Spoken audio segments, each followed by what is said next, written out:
Nous allons maintenant examiner le cas de requête multitable. Jusqu'à présent, notre requête s'adressait à une seule table. Nous allons prendre un autre exemple en examinant la table des produits tout d'abord. Donc je vais ouvrir ma table des produits et vous constaterez, si vous l'ouvrez dans l'exemple qui vous a été proposé, que la table des produits contient maintenant une colonne appelée famille. La gomme est dans la famille 1, le bureau ministre est dans la famille 2. Je viens en mode de création et j'observe en mode de création sur le champ famille, dans l'onglet liste de choix, que ce champ famille provient en réalité d'une table qui s'appelle TBL famille, famille de produits, et la liste de choix fait sa liaison sur la colonne numéro 1 de cette table. Colonne numéro 1 qui, elle, est numérique. Donc, si je reviens en affichage, nous avons dans la liste de choix proposé les valeurs numériques de famille, ce qui évidemment n'est pas très pratique. La requête va arranger ça. Je vais fermer cette table des produits et je vais, pour bien comprendre, regarder la table des familles.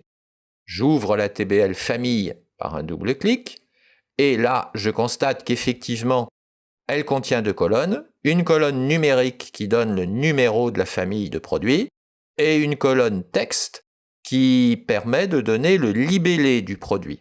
Donc l'avantage de cette liaison sur un type numérique, c'est que, par exemple, les consommables porteront toujours le numéro 4. Par contre, l'orthographe de consommable pourra changer plus tard.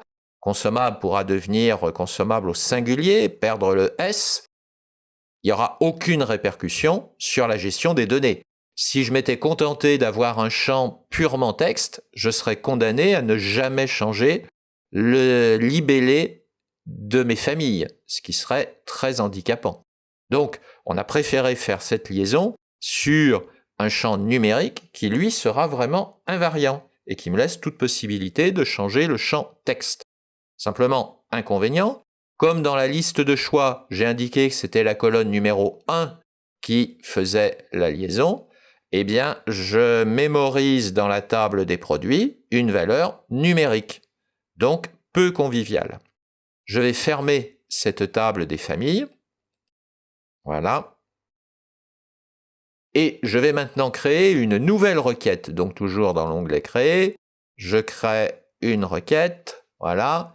Et dans cette requête, je vais incorporer la table des produits et la table des familles. Et je clique sur Fermer. Je remonte comme d'habitude le trait horizontal. Voilà.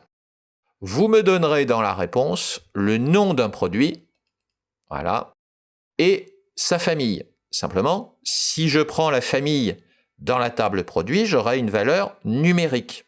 Je vais tester, je mets la famille, mais depuis la table produit. Évidemment, si je demande l'affichage, j'ai une valeur numérique. Je reviens en création. Je vais maintenant ajouter le champ famille depuis la table famille. Je le clique. J'ai donc bien maintenant un troisième champ famille depuis la TBL famille. Je teste l'affichage et là, je m'aperçois que j'ai bien une traduction en clair, en texte, mais elle m'apparaît tout à fait fantaisiste. La gomme, première ligne, famille 1, papeterie, ok. La gomme, à nouveau, en doublon. En ligne 2, elle est de la famille 1, mais la famille 1 apparaît en mobilier de bureau, ce qui est tout à fait incohérent. Et vous constatez que j'ai un très grand nombre de lignes. J'ai maintenant 80 lignes. En fait, chaque ligne de la première table des produits a été démultipliée autant de fois qu'il y a de lignes correspondantes dans la table des familles.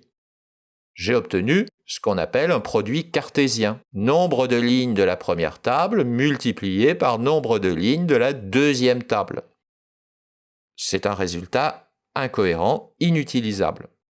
Ce que j'aurais dû faire, mon oubli, c'est que, avant d'interroger les tables, j'aurais dû indiquer à Access comment ces deux tables doivent se relier entre elles.